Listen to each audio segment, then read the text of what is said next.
I'm Corey, and this is the Hardcore Skeptic Examines. Now is the time for me to rise to my feet.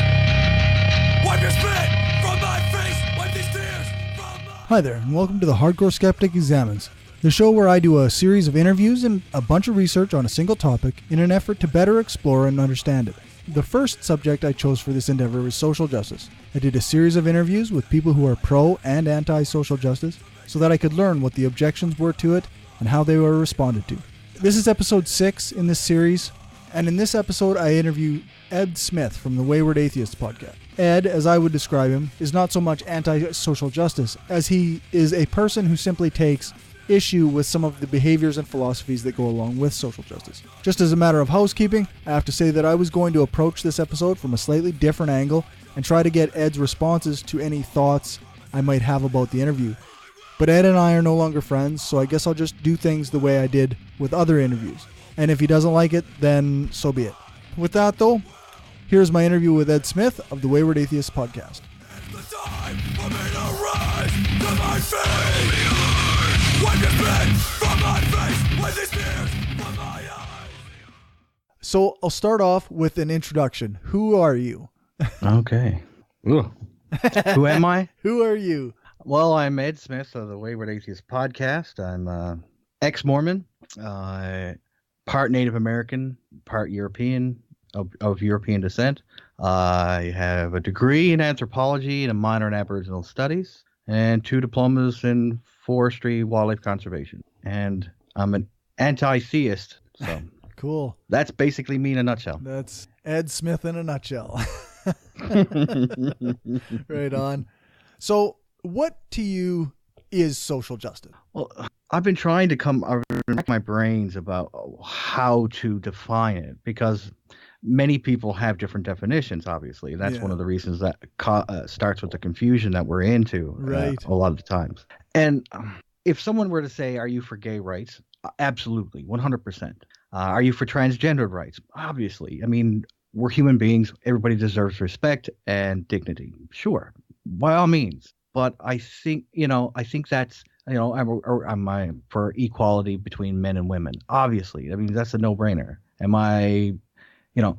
These things are just common sense things, but I don't really understand what the social justice part is by definition. I just think these are things I believe in, but I don't consider them social justice. It just seems to me like a really forced word to try to define certain things. Okay. So I guess in a sense you kind of see it as almost a waste of a term. It's when it's already covered by these other kind of ideas. Right. I think it kind of gives this, I don't know, in my head when I see social justice, I can't picture, all I picture is this judge with a gavel trying to say which is right and which is wrong. And I don't think life works that way except for in the criminal court system, you know? Right. Yeah, there does seem to be an awful lot of shades of gray when we're dealing with complex issues. Right. And there's lots of nuance in between each position. So, that's, and I think this is the one reason that I really jumped at the chance to talk with you about this, because everybody has their own ideas and no one wants to sit down and talk about them. Yeah, it does seem to be like, it seems to be a subject where people just argue on the internet and nobody's really sure. Like, everybody's got their own ideas, but nobody's really talking about what the difference in those ideas is. That's right. And no one can agree on everything. Like, even within the same quote unquote group, and I'll put that loosely, they don't all share the same ideas. Right. Yeah. Like, even if one were to look at, say, feminism, like there seems to be different aspects of feminism and different activist type ideas or groups even that disagree with one another within that broader spectrum. Yeah, feminism, when we talk about feminism on the internet, people think it's a monolith. Everybody that is for equality of men and women belong to this large group called feminism. But within that group, there's hundreds of different factions within it. Like there's TERFs, people that don't like transgendered women. There's all kinds of different faction, no one seems to agree, but they all want to use the same umbrella term, which I find problematic. Yeah, for sure. I even find like the idea of different waves of feminism, and like there's a lot of people really push back against third wave feminism, but even within this third wave feminism, there seems to be a lot of back and forth and a lot of disagreement about ideas. Yeah, exactly. And to me, it's about respecting human being. What I'm about is respecting humanity in itself. I'm a humanist, basically. I rarely use labels for myself. So, Right. like, when you say I'm anti SJW, I kind of go, I don't like that label. I'm not a label. I always kick. I'm a kid of the '90s, so I kick against labels. Like, Yeah. So Yeah, I the thing about, like, it seems pretty easy to find the people who are pro social justice, but there's a pushback against that in a sense, but I don't know what to call that, because none of the people that I've talked to are actually anti what we're calling social justice. They all just have problems with different aspects of the way things are handled.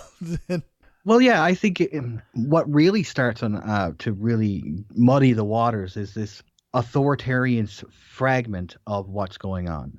We have on the right, we always knew that there was a fascistic element to the right and the far right. Right. But when I was growing up, the left was seen as the epitome of open and free speech and dialogue and bashing out ideas to try to get the best quality arguments put forward. But now you're seeing this slippery slope to authoritarian principles, where if you don't like what I have to say, then I have the right to punch you, or I have the right to shut you up.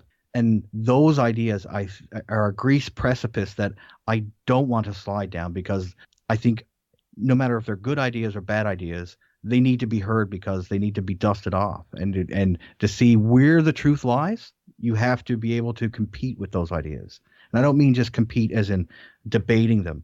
You have to look at each of them individually and see where you stand, and to see where the merits are, where the information and evidence lies. And most often it's somewhere in the middle. I mean, I'm not saying that, don't get me wrong, there's racist ideology out there on both sides of the fence. Right. And I'm not talking about racist ideology. I'm talking about the issues that we're talking about. Like, say for instance, gay rights. There was a landmark case where a cake decorator was just lost. Was fined $130,000 because they didn't want to bake a cake for a gay couple. Right.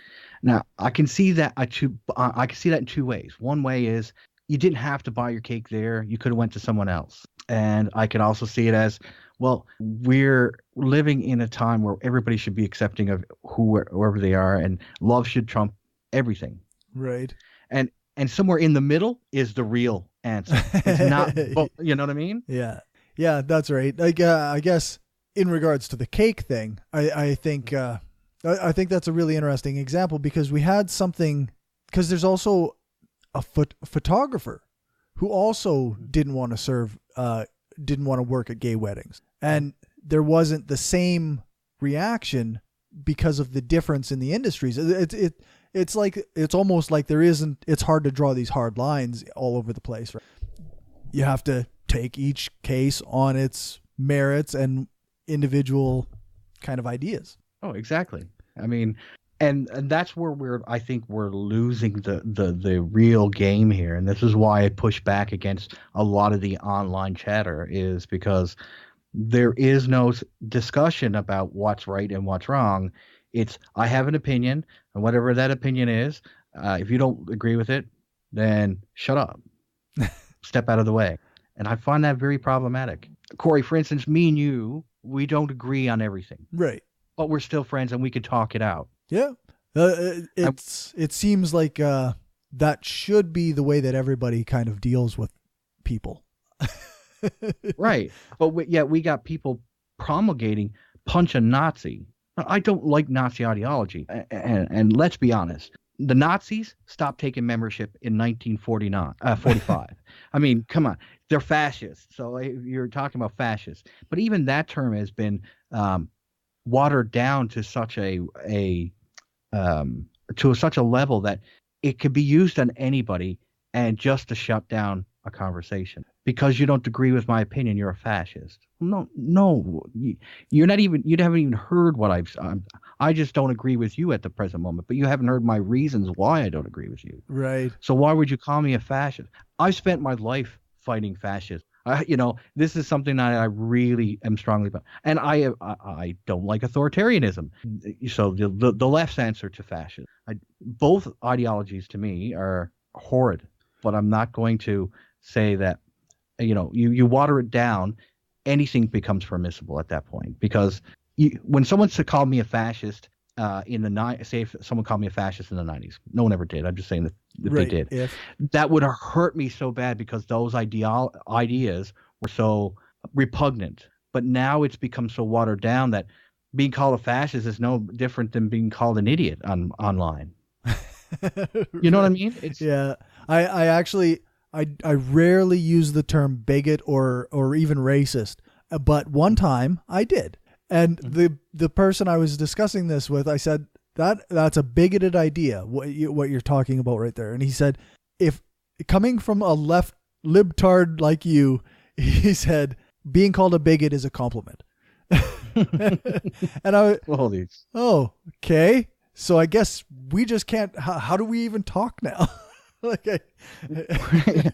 I mean, it's been watered down so much. I mean, people are bigots.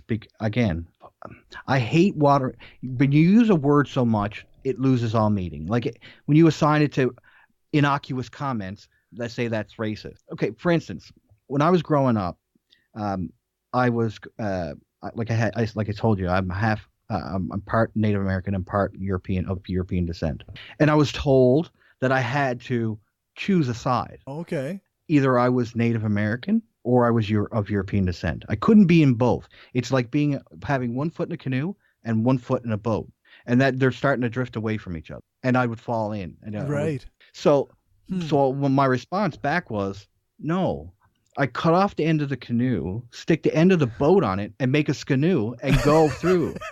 Right. Take the best out of both worlds. And that's my thoughts on a culture. One of the things that people talk about nowadays is cultural appropriation. Right. Well, the reason why people are appropriating parts of other cultures is not because they're stealing it and they want to devalue it. These are the best parts of different cultures that people want to embrace. They want to share it and keep it alive. Just put it like so let's look at the Parthenon, for instance. The Parthenon, it was for the Palace of Athena, and all the crap that went on, sacrifices and shit like that happened. But I can go there now and appreciate the Parthenon today without having that cultural baggage or the religious baggage behind it. And some of the stuff that we're doing, like in Canada alone, we have a multicultural country. So we have multiple cultures here, and we try to integrate into society, into the construct of Canada. We share each other's cultures. So they come here and say from Somalia, they have to adopt our culture of clothing style, or they'll freeze to death. There's these cultural milieus that we have to share with one another to appreciate each other, and that's something that I think that people are losing it. I'm not trying to steal anything from you. I'm trying to combine it with my already preconceived notion to expand it, to make me a better human being, to embrace another person's way of life. So I mean, I don't get this. I'm robbing this from you. I'm trying to make myself better by adopting the best of your culture. I don't. That's the way I see it. I think there's something to that. There's often I find cultural appropriation gets thrown around quite a bit.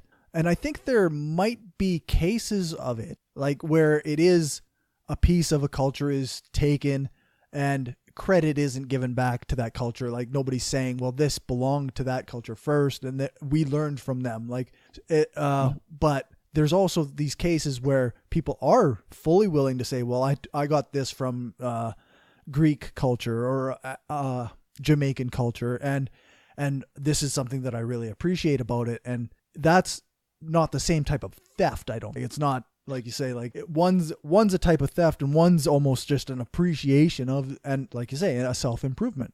Well, I mean, back, like say when the dawn of humans, modern humans came about, when different groups went into different areas and met up with other different groups of human beings, and they had different lithic or stone culture. They exchanged ideas about how to nap a certain piece of rock, or, you see different cultures emerging based upon the meeting of these two minds and coming up with new technology. Right. That we've been doing it forever. Yeah. And it's like how cultures evolve, basically. Right. And so I don't think anything belongs to one particular culture, in some respects, because I think it's better when we work in harmony with each other to make everything seem, everybody as part of the one race, the human race. Right. We are all humans. And when we start picking sides and who or what team I'm a part of, we lose that connection, I think, and we start to divide and subdivide, and then chaos ensues. I mean, I don't like that.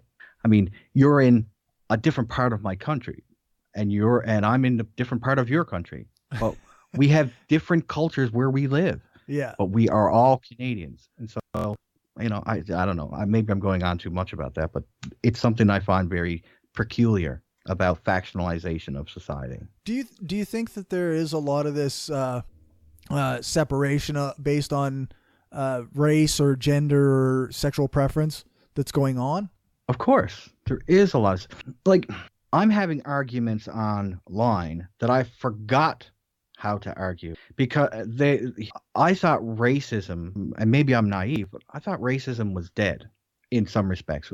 You see the oddball KKK guy that you knew was an oddball idiot, and so you made fun of him. But now you're seeing black supremacists, white supremacists, Asian supremacists.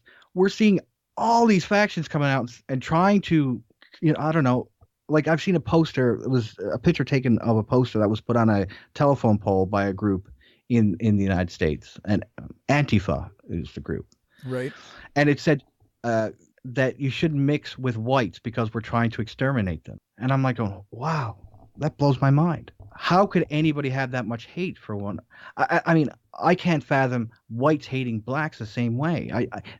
I'm reading Martin Luther King, and I'm reading his speeches, and one of the, a line that always pops in my head is, one day I dreamed that people will be judged by the content of their character, not by the color of their skin.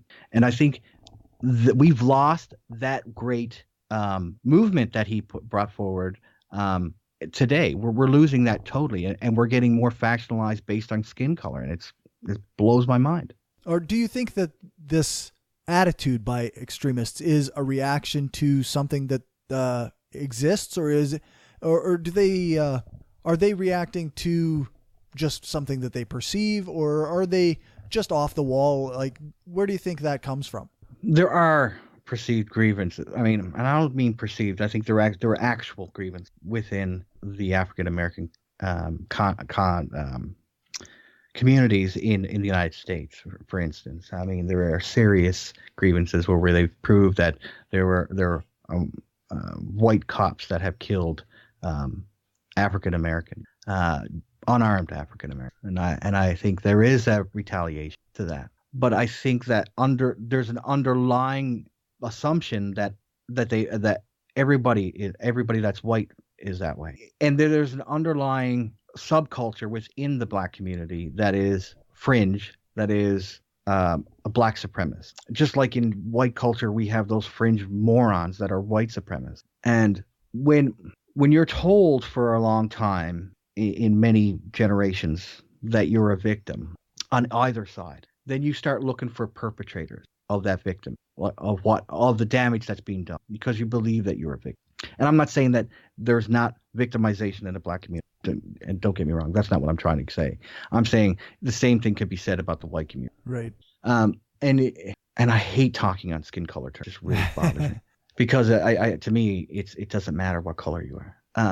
What matters is the content of your character. But what I see is that when you're told that, you look for perpetrators, and whether it is real or not, you will see somebody as the person oppressing you, and it is to rise above that kind of crap and actually. But there is much more happening in the United States than people want to give credit for, and it has nothing to do with race in many respects. It has more to do with class, poverty versus, well off versus really poor. And one way to dissuade people is to tell them that you're superior to the other person, and they're the reason why you're being dragged down. And that's a powerful motivator for hatred and bigotry. And if you really want to look at it, the holy text of any religion, that of the three monotheism, they are the ones that breed that kind of sentiment in some respects. And you try to move away from that. And you try to see.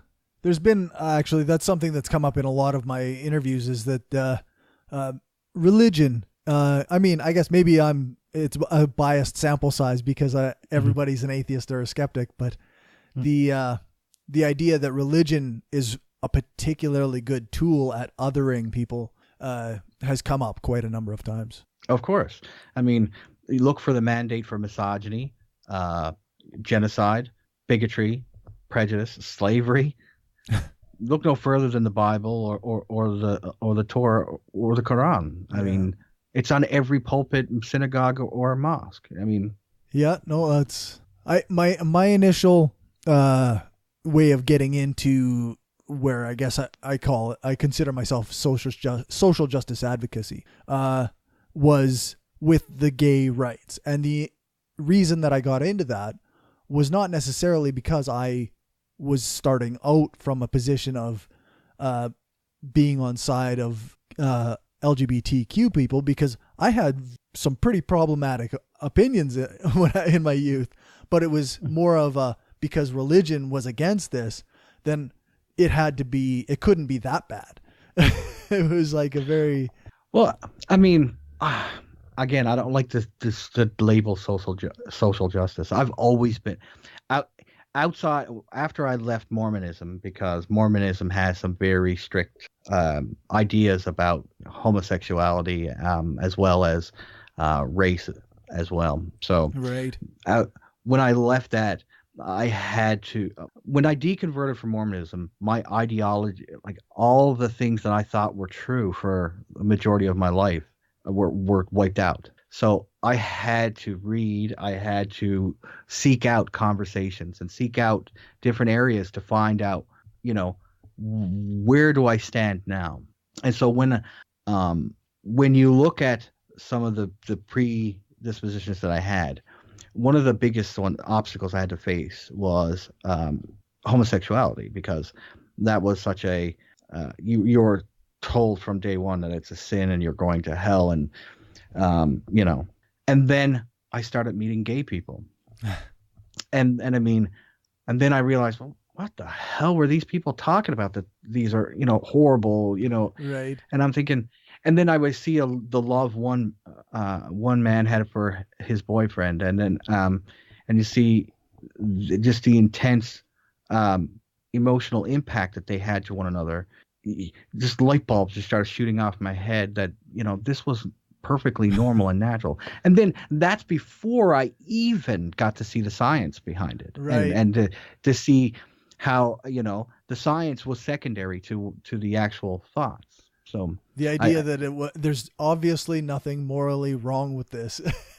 That's right. And that's the type of thing so I don't consider it social justice. I think it's a worldview change that really, really changed. But I have friends who are gay, and I'll fight tooth and nail for their rights to marry and to be full citizens in the country. Why not? I mean, that's just a human thing to do. For sure.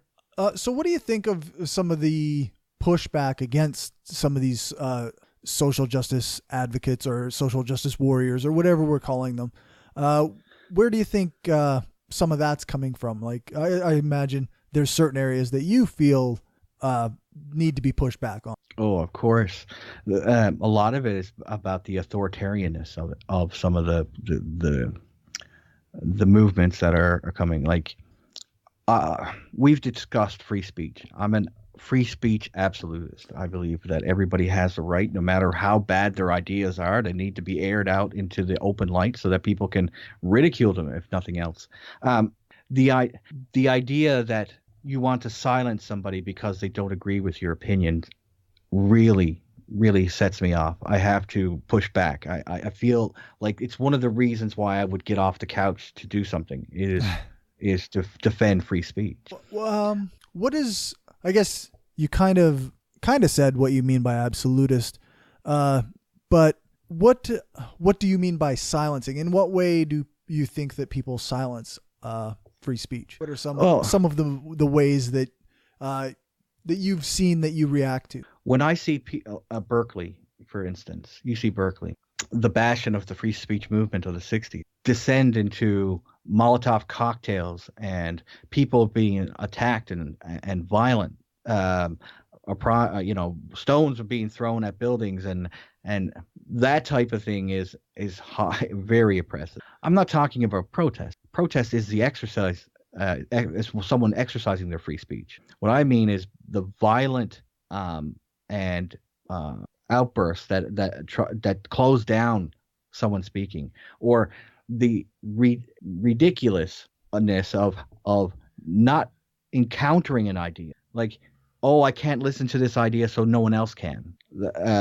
That kind of thing. Shutting down a speech, to me, instead of challenging the speaker afterwards and saying, well, wait a second, this is not quite right, and this is why.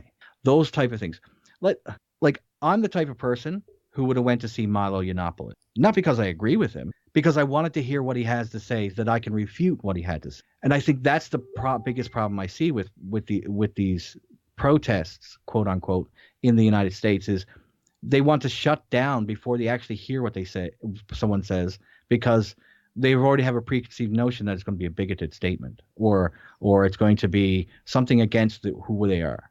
And it might not be. What that person says might be a nuanced position that you've never heard, or it could have been bigoted. But here's the reasons why you should attend, because this is what you need to fight against. First principles are always what you should be striving to get. How do you know that? How do you know that there is no God? Or how is it that you know that evolution is true? How do you know that you're not a bigot if you don't hear someone speaking this stuff, right? You know what I mean? Sometimes you have to be confronted with ideas to understand why you're fighting you have opposition to that idea. And I think that's something that we're losing. It's interesting. I'll just use this as an example. Sure. One of the things that I hear around is that we need to get bad ideas out of the conversation. And they say, oh, in science, well, creationism, because we know that all the evidence indicates that, no, it's not true. But you don't see scientists actively stopping someone speaking about creationism. You don't see scientists saying, protesting a creationist meeting. What you see is letting them speak to their audiences, and then saying, well, here's why it's wrong. Here's the evidence. You have the right to make up your own mind. And that's one of the things that I when we had our small debate on my show, and one of the things I didn't get out was we talked about personal autonomy, how people should not infringe on your personal autonomy, but people should not infringe also on your mental autonomy. They can't tell you what to think. They can't tell you who you can read or what you can say, because that is who you are. That is part of who you are. It makes up who you are. So if I'm telling you that this is what you have to say, then I've already subjected you to a form of slavery in some respects. And I don't mean slavery as in bad. I mean I'm co-opting your thoughtfulness, and that's no different than a religious person. They're co-opting your thinking pattern.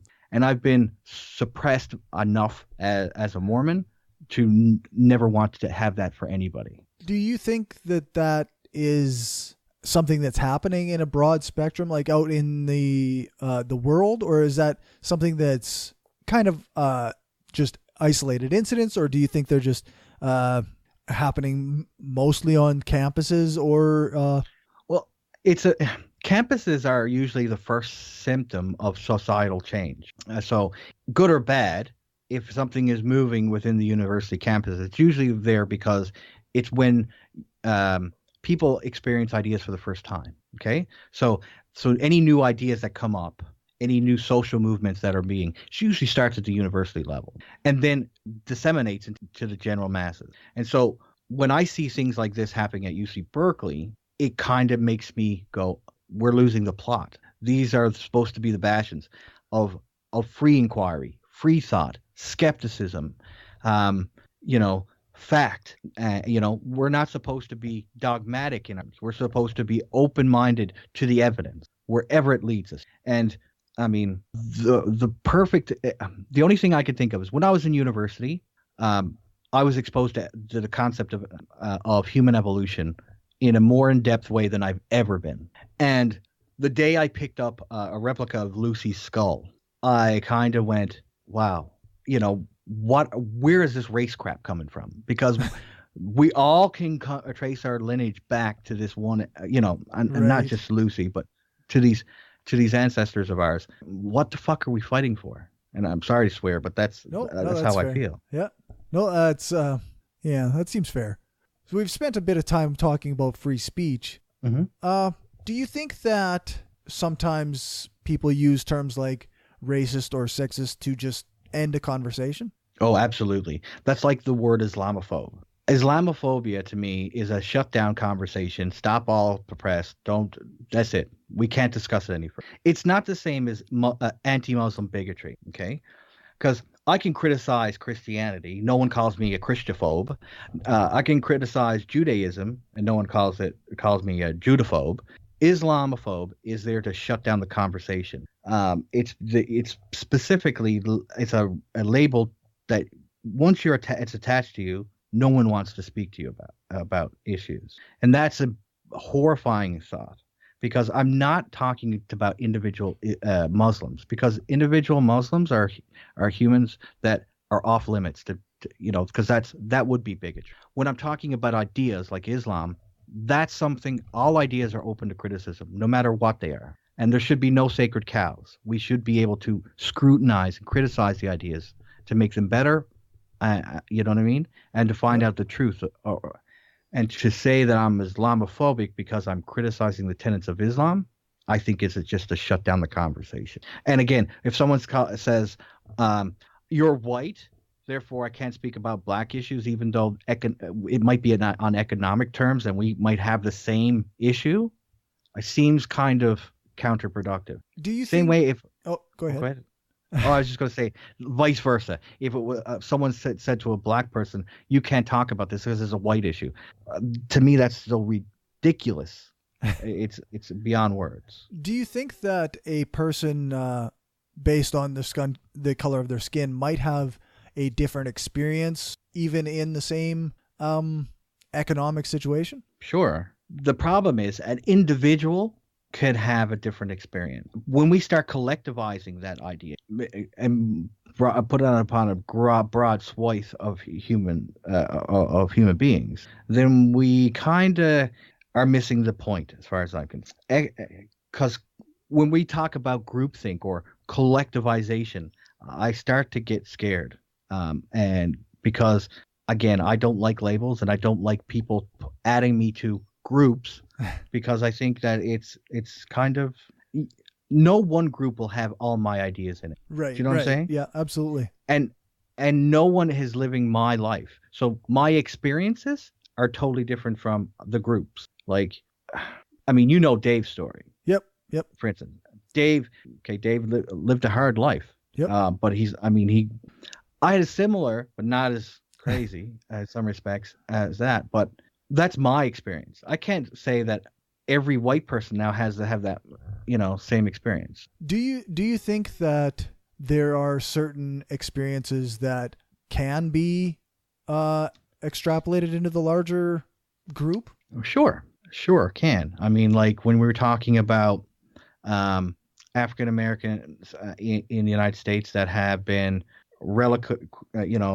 collectivized, using a word, into a ghetto type situation that hasn't helped. I mean, shutting down schools in their areas I mean, those type of things do have a societal consequence at the end. But I'm not talking about when I'm talking about that they might have something to offer a community. I'm not saying that negates that. What I'm saying is that that other person could have something to share that could help the cause. And by saying no because of skin color, then we negate great answers that could come up that could help either case. Right. Say, you know what I mean?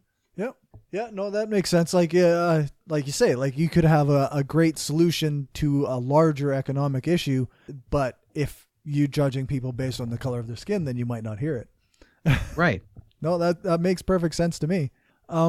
So how do you view the I guess we were kind of talking about the interplay between groups and individuals, and yeah, I'm kind of curious about your take on just the interplay of groups and individuals. I think when we tribalize things, when we set things down to us versus them, that sends a dynamic that leads usually to violence. It doesn't lead to good discussions. It doesn't lead to, I mean, let's for instance, atheists, for instance, we share one thing in common.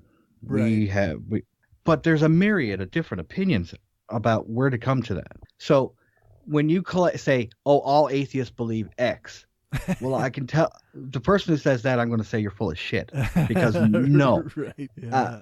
We're different. We're different, and because we're individual, and because now we can share certain ideas together, but putting us all into a group and collectivizing all of us into a group makes no sense, because you'd have to share a wide range of ideas that may not be. So I'm for individual rights, individual freedoms, and it's about the individual. And we've seen through history that the most successful, the most free societies are the ones that favor the individual over the collective group.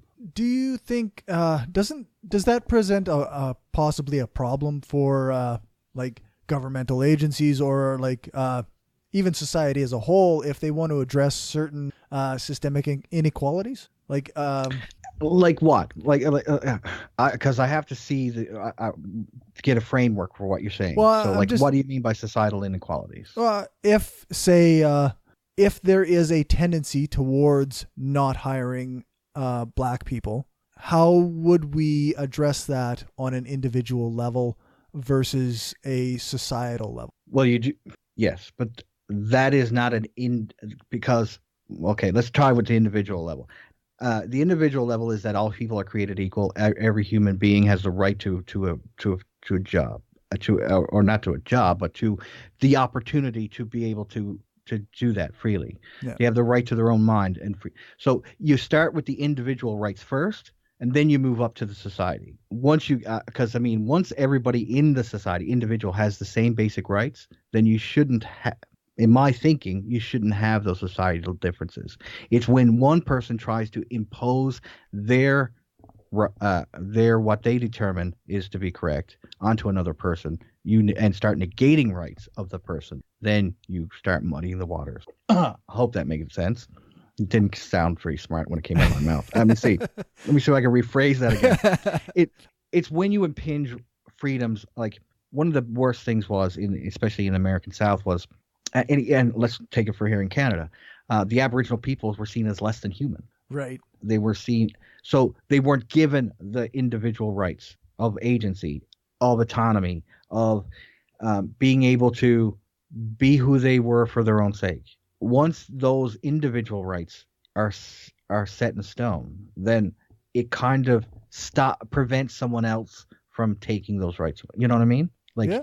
It works its way up through society. Because if you do it the other way and say, okay, we got to fix this group, then you get things like quotas, and that's always really bothered me.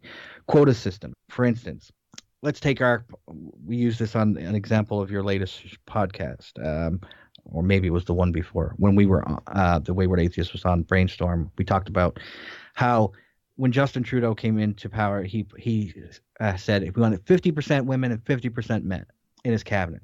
And on the face of it, sounds wonderful. It's really progressive. Way to go, Justin. You did something great. But I think that negates it negates women in some respects, because What if 100% of women were qualified for the position, but 50% had to be turfed out because they had needed a 50% quota for men? And what if none of the men were qualified? You know what I mean? And Yeah. yet you just have to start stuffing unqualified people into positions because we have a quota system. And then that starts to play wonky with how your country's run. Yeah, I wonder, because it seems to me that everybody that he placed in those positions is qualified for their position, right?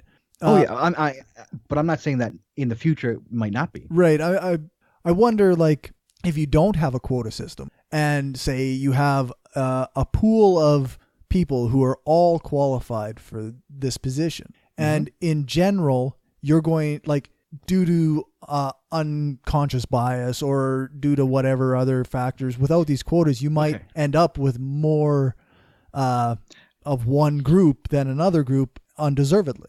And you Can we talk a little bit about that unconscious bias for a moment? Absolutely. What the hell is it? Because if I'm unknowingly, how can I ever affect change to it? It's unconscious, meaning I have no control over it. There is nothing I can do to change that. Well, so to me, it seems like a moot point to even talk about. Except that's actually a field of research that's going on right now. Is this idea that can we change our unconscious bias once we acknowledge that it's there? And it's a field of research that isn't 100% figured out yet. But I wonder, would perhaps quotas help on a higher level, on a societal level, to mitigate some of our biases that we may not be able to work around otherwise?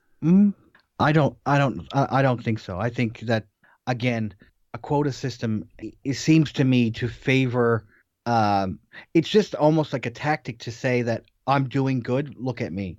It never works out the way it's supposed to. Because on paper, it sounds great. It looks great because, yes, we want more women in politics. Yes, we want more women at the head of politics. We want, we want more women leaders.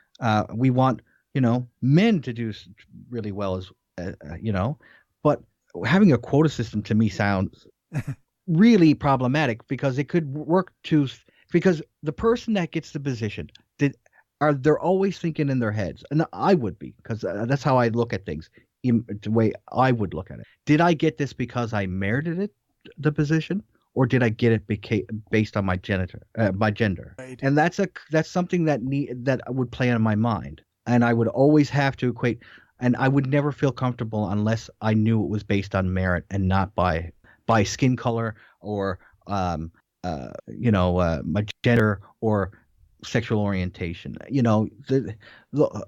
If we just base it on criteria like that, then it's at the subjective whim whoever puts you in there, and you'll never know if it's based on who you.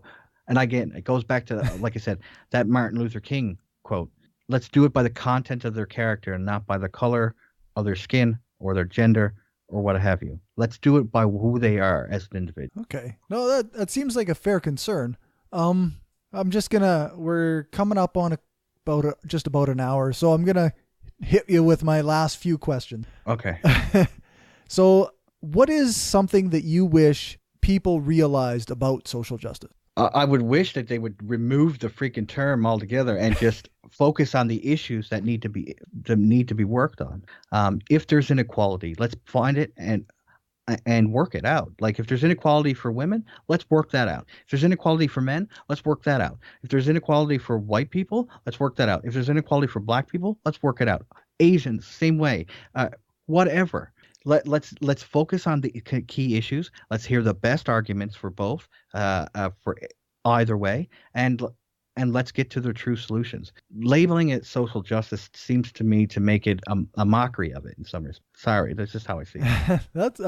That's fine. No judgment here. What if you had to criticize the people that you tend to agree with?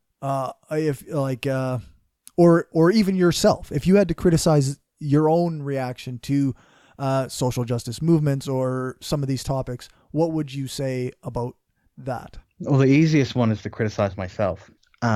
Sometimes I could care less about people's feelings in some respects because I will go by facts, evidence. and I'm not that I'm cold-hearted, but I like to see the numbers because I've been fooled too many times by feelings, especially being Mormon. You feel the Holy Ghost, crap. Oh, okay. You've been fooled so many times that you want to get the empirical and evidential basis of everything first. So my biggest criticism, sometimes maybe I should add a bit of emotion to it and not be so cold especially when I'm discussing things because I too tend to deal with numbers. It's fair enough. I think that that's a perfectly legitimate self-criticism. That's good. I think that's just about everything I got. We didn't touch on a lot of these, but we had a good conversation anyway. I guess if I was going to ask you one other thing, it would be the idea that do we spend a lot of time talking about ourselves as a left versus worrying about what the right is perhaps doing? That's not an easy question. Yes and no. Yes, we need to direct our focus on ourselves because we let the right do what it did. Case in point, the election of Donald Trump. The rationale is because the left has given up the plot, really, and allowed someone with Trump's ideology, that kind of speak like it is type crap, where we shut down conversations instead of engage in conversation, that allowed that kind of person to get hooks in and win a victory. That should never have taken place. And not just because he's, really a narcissist, but it's because we dropped the ball and not because he had anything special. Fair enough. It's interesting. It's an interesting phenomenon, the Donald Trump phenomenon, isn't it? Like, he really took over, like, not just conservative ideology, but he very much took over like everything that people saw as wrong in society. He became the fixer of it. And that was only made possible because the left was so busy fighting amongst itself for, basically, let's picture this as a dinner table, okay? Everybody, all the left was fighting over who would have the peas, and Donald Trump comes in and swipes up everything off the table, and everybody's like, oh, what the hell had just happened? Right. It's that constant, like, I'm part of the left. So when I'm critiquing the left, I critique myself just as much. So when I see that when we're shutting down conversations and we're practicing authoritarian tactics, then I can't say, well, I wonder how that happened. Well, I know why it happened. Let's fix that. And he's just the latest symptom of this. We've been doing it for years. Yeah, it does always seem to be that way, doesn't it? Like, that's the left is always split into different groups, and the right is always just this one group that's like, okay, well, we'll just win over here. Well, especially when you see groups like Antifa, for instance, that will go and start fights at peaceful protest over something like free speech, and I'm like going, that's a left thing to do, is to have free speech. What the hell?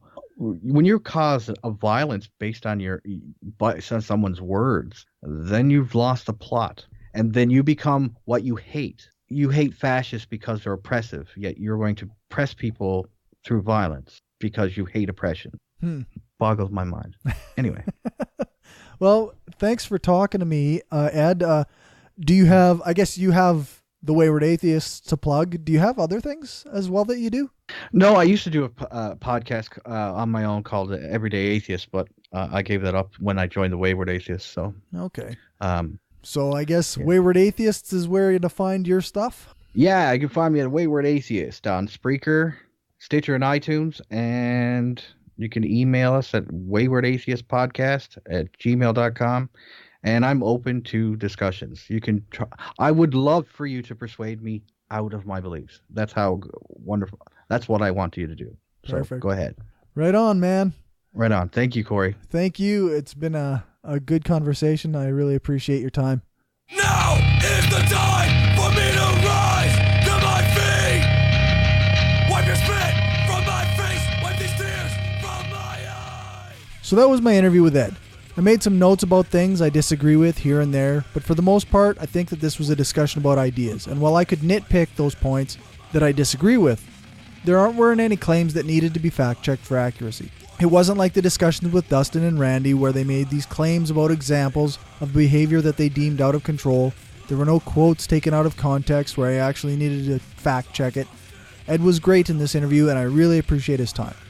It's unfortunate that we're not friends anymore, but as it turns out, sometimes people are much more reasonable when you talk to them than they are in online debates. You can probably hear that when I did this interview, I was starting to get a bit better at the process, and sometimes it helps when you have a good person to interview. Ed didn't come on with some prepared statements or stories or an agenda of any kind, and it really comes through in the interview. I didn't edit out any of the ums and ahs, or as many of them as I normally would. There might be a couple stutters in there that I could have edited out, but that I left in. I think it adds something to the flow of the conversation, and it adds to demonstrate the thoughtfulness that was involved. Anyway, I may address some of the notes I made from this interview in my final commentary episode on social justice, but for now, there's not much to say. Most people will be able to see where Ed and I disagree and where we kind of agree. If you want to find more of Ed's content, you can find it at www.spreaker.com/user/waywardatheists. And if you like this episode, then make sure to give me a rating and write a review on iTunes and share the show with anyone you think might enjoy it. If you think this show is worth continuing, then you can support me by becoming a patron at patreon.com/hardcoreskeptic and donate as little as $1 a month. You can find past episodes along with show notes at Spreaker.com/show/thehardcoreskepticexamines. Make sure to follow me on Twitter at hardcoreskeptic and like my Facebook page, facebook.com/hardcoreskeptic. If you want to get in touch with me, you can shoot me an email at mail@brainstormblog.net. And remember to check out my other show, The Brainstorm Podcast. You can find that at thebrainstormpodcast.com or brainstormblog.net. Thanks again for listening, and remember, the truth matters.